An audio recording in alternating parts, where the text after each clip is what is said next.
À Addis Abeba, siège de l'Union africaine, les premiers échanges diplomatiques ont commencé sans les habituels passes d'armes préfigurant l'élection du président de la Commission de l'Union africaine. Les diplomates accrédités près de l'Union africaine se rappellent les difficultés pour trouver un successeur à la sud-africaine Nkosazana Dlamini Zuma.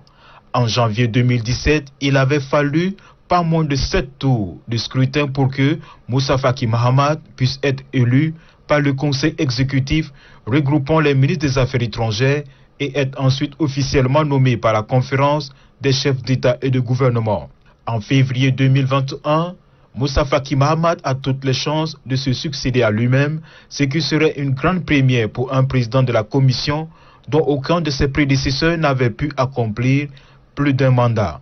Si quelques velléités s'étaient manifestées afin de présenter un candidat d'un pays anglophone, surtout pour prendre date pour 2024, Moussa Faki Mahamat se trouve aujourd'hui sans challenger.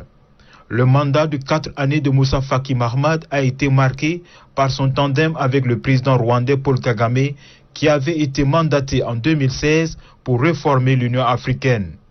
L'année de la présidence de l'Union africaine par Paul Kagame 2018 et 2019 aura permis à Moussa Faki Mahamat de montrer sa grande proximité avec le président rwandais et sa forte implication pour mettre en œuvre le plan de réforme portant à la fois sur le fonctionnement de la Commission pour accroître son efficacité,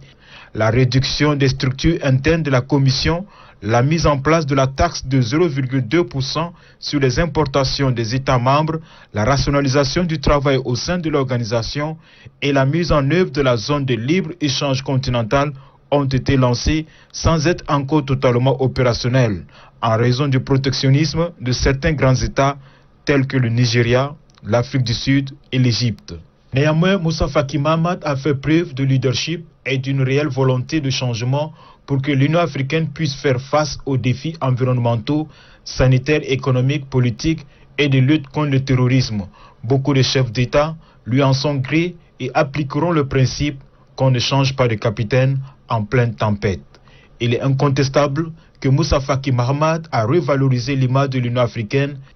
par ses réseaux cultivés notamment lors de ses fonctions jadis près du maréchal Idriss Déby Itno. Le président de la Commission a replacé l'Union africaine sur l'échiquier mondial, notamment avec le G7, l'Union européenne, les États-Unis d'Amérique, l'Organisation de la coopération islamique, tout en préservant des relations de confiance avec la Chine et la Russie. Même si l'ONU y conserve le principal rôle de médiation au Sahara occidental et en Libye, l'Union africaine s'impose chaque jour davantage comme étant incontournable pour trouver une sortie de crise.